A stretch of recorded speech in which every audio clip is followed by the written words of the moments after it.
बहुजन समाज की हर खबर पाने के लिए सब्सक्राइब करें अम्बेडकर पीपल्स वॉइस और बेल आइकन दबाएं। से पहले मीडिया के माध्यम से पूरे देशवासियों को वे अपनी पार्टी बीएसपी के लोगों को भी नव वर्ष सन 2022 की हार्दिक बधाई एवं शुभकामनाएं देती हूँ तथा कुदरत से ये भी कामना करती हूँ कि ये नव वर्ष सभी लोगों के लिए नई उम्मीदों व नई खुशियाँ लेकर आए, जिसके लिए हमारी पार्टी का सर्वजन हिताय व सर्वजन सुखाय हेतु अपना संघर्ष,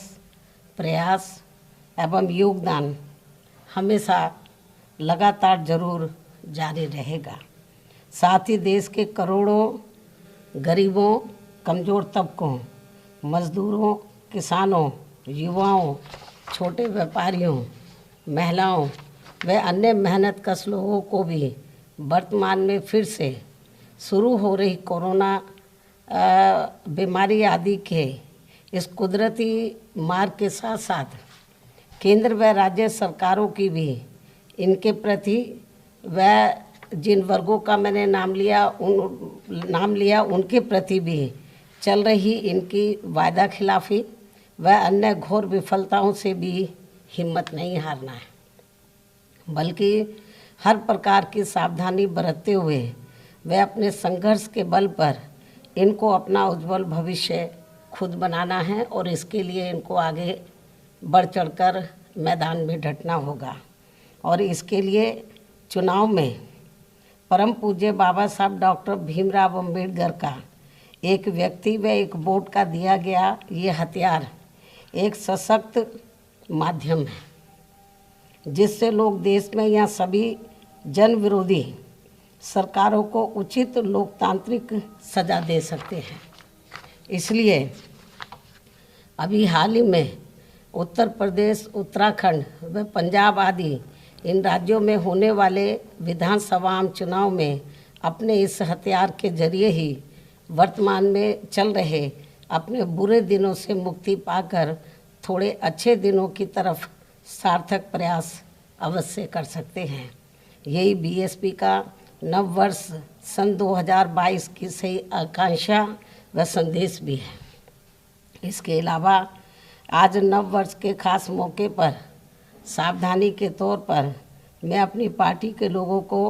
ये भी कहना चाहती हूँ कि जब बीजेपी व कांग्रेस आदि केंद्र व जिन भी राज्यों की सत्ता में आसीन होती है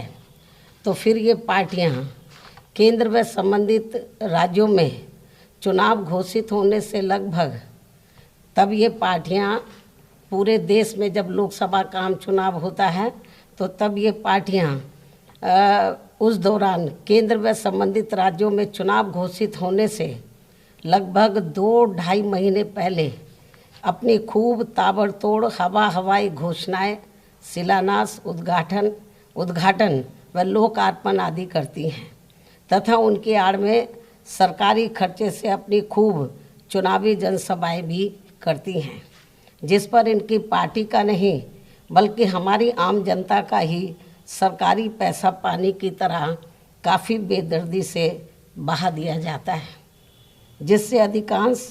जिसमें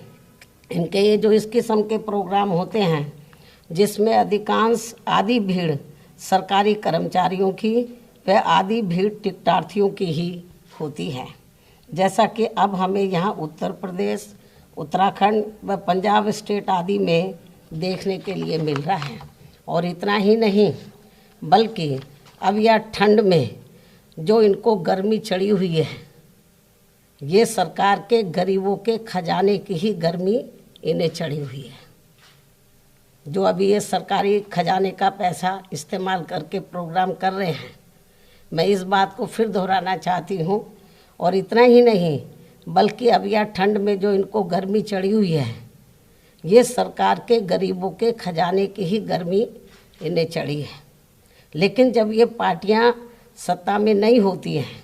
तो तब ये पार्टियाँ हमारी पार्टी की तरह ही चुनाव घोषित होने से कई महीने पहले तब ये सब ताबड़तोड़ जनसभाएं आदि नहीं करती हैं, और फिर इनको अपने विरोधियों पर ठंडी गर्मी व हमारी संस्कृति के बनाए गए रिश्ते नातों आदि को भी लेकर कटाक्ष करने की याद नहीं आती है, क्योंकि उन पर फिर पैसा इनकी पार्टी का ही लगता है, अर्थात सरकार का नहीं। साथ ही दूसरी पार्टियों के सत्ता के होने की वजह से फिर ये पार्टियां कटाक्ष करना भी भूल जाती हैं, अर्थात फिर ये पार्टियां सत्ता में आने से पहले हमारी पार्टी की तरह ही चुनाव घोषित होने के नज़दीक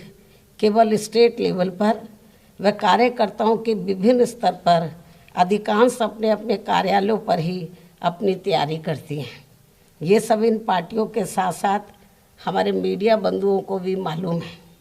वैसे भी इन सब मामलों में हमारी पार्टी इन पार्टियों की नकल करने में विश्वास नहीं रखती है, बल्कि अपनी पार्टी के लोगों की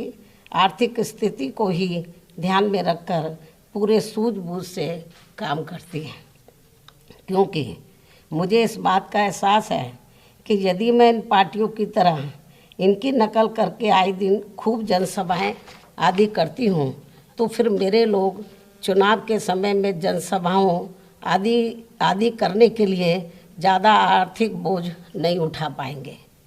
क्योंकि हमारी पार्टी गरीब और मजलूमों की पार्टी है। दूसरी पार्टियों की तरह धन्ना सेठों व पूंजीपतियों की पार्टी नहीं है।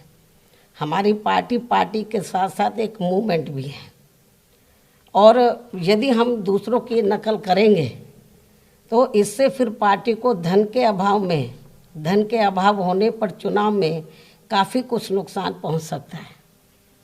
कहने का तात्पर्य ये है